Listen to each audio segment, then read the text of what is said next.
Hi, this is Anna. I have yet to make a video this month for MS Awareness Month because most days, I'll be honest with you, no one can tell that at 43 years old, I was diagnosed with relapsing, remitting multiple sclerosis. At 44, I had HSCT.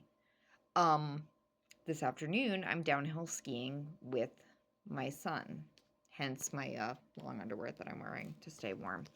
Anyway, what I wanted to tell you all was something that I don't think that most people with diagnosis are told by their neurologists. I was not told by my neurologist. And in the many conversations I've had with people with multiple sclerosis, they have not been told either. One is new information that has just been released in the Lancet publication, which is a very well-known medical journal, very highly respected, and that is if you are on a B-cell depletion drug, you will continue to get worse despite the lack of relapses. This is called PIRA. It's progression independent of relapse activity. These B-cell depletion drugs, such as Ocrevus, Kesimpta, drugs that your insurance company is probably paying around $100,000 for minimum a year. My insurance company was paying $130 something thousand every single 6 months when I had an Ocrevus infusion, which I had twice before I had HSCT. So you will continue, albeit more slowly, to get worse. Two is that most of the drugs that they tell you will help you will not actually help you really feel that much better. The commercials are a lie.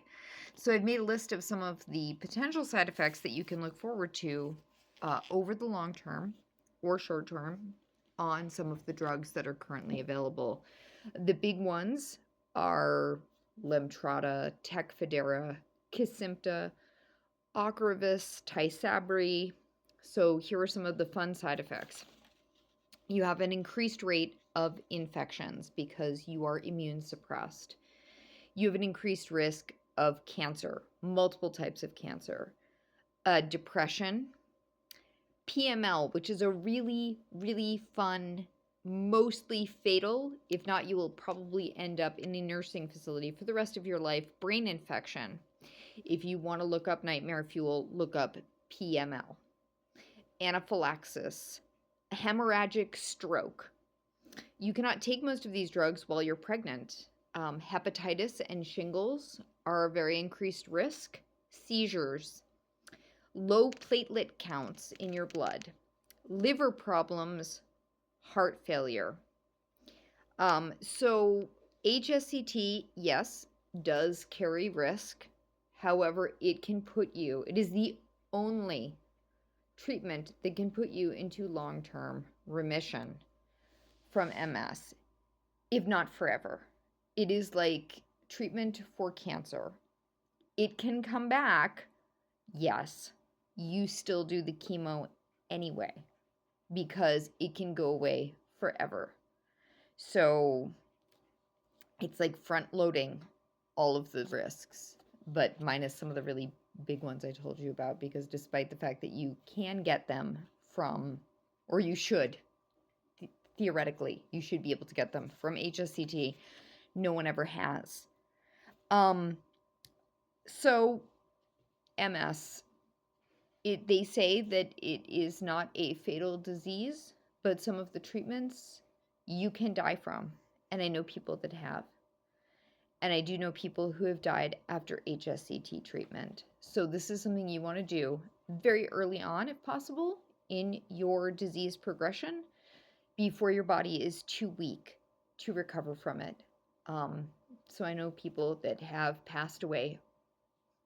They say with MS, I say from MS. Another thing I just wanted to share with you all is that everyone loves Dr. Boster. He makes these great videos on YouTube. He's got a ton of people that follow him for his great MS information.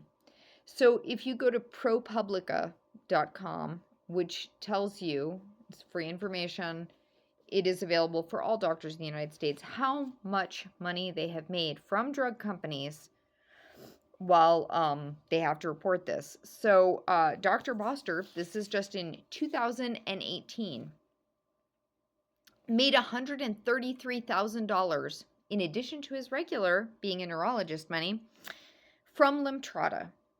He also made $117,000 from Ocrevus. So those are just two. There is a listing of a whole bunch of drugs that go down. I can't remember, maybe Aubagio paid him $77,000. So it's important when you watch his videos just to keep these things in mind. I have not made any money, $0 from drug companies. I have not been paid anything to talk about HSCT. There's nothing involved here except I don't want to see people suffering. I felt MS for... Sorry, I have dogs with me. I felt MS. I experienced it. I went through it. And I wouldn't wish it on anyone. I basically had my symptoms for a year, stayed free of relapse, went and had HSCT, am worlds better now. I wouldn't wish it on anyone. Would not wish this disease on someone I truly, truly hated. Wouldn't wish it on them. So please just look into HSCT. You aren't alone. And be wary of what they tell you about the drugs. This is my MS awareness for March video. Thank you all.